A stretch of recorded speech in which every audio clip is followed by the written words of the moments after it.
এক সেকেন্ড ভাই, কথাটা শুনে যান। কারো পিছে একটু সময় না দিয়ে নিজের পিছে সময় দেন। নিজেকে ভালোবাসুন। নিজেকে যদি ভালোবাসতে পারেন তাহলে সফল হতে পারবেন। টিকটক না ভাই, আপনাকে সফল করবে না।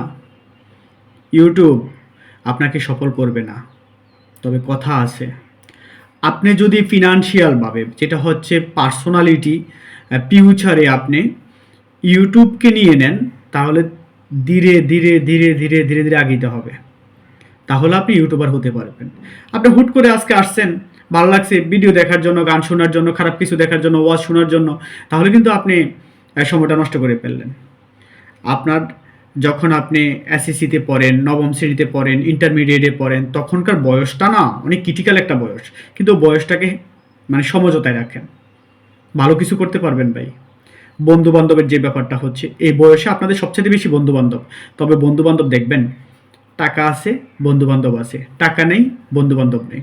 বন্ধু বান্ধবের ছাপটাটা ক্লোজ করে দেন, একা বাঁচতে শিখুন। দেখবেন আজকে আপনি প্রেম করতেছেন নবম শ্রেণীতে, আপনার বয়স হচ্ছে 16 বছর, আপনি প্রেম করতেছেন একটা 15 বছরের মেয়ের সাথে, আপনি তাকে মন প্রাণ ভালোবেসে হাত কেটে মাথা ব্যথায় আর সব কিছু গলায় দড়ি দিয়ে মরে যান ভালোবাসার জন্য। আসলে কিন্তু না ভাই, ভালোবাসা কিন্তু এত সহজ না। ভালোবাসবেন যখন আপনি প্রতিষ্ঠিত হবেন, তখন ভালোবাসবেন। বলে প্রতিষ্ঠিত হব কিভাবে?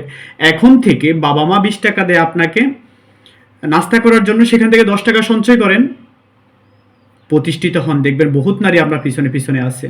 প্রতিষ্ঠিত না হয়ে কখনো ভালোবাসতে যাবেন না, মানে অন্যের বউকে পাহারা দিতে যাবেন না ভাই। কথাগুলো মনে রাখবেন। জানি আপনাদের এখন উঠতি বয়স, এই বয়সে আপনারা সাধারণত প্রেম ভালোবাসার দিকে ধাবিত হচ্ছেন। আচ্ছা, এই ধাবিতটাকে যতটুকু সম্ভব কন্ট্রোল করেন। পৃথিবীর বুকে সবচাইতে বড় শক্তিশালী হচ্ছে এই জিনিসটা, আবেগ। আবেগকে যদি আপনি সমঝোতে আনতে পারেন, তাহলে আপনি ভালো থাকতে পারবেন ভাই। ধন্যবাদ, অনেক সময় নষ্ট করলাম আপনাদের।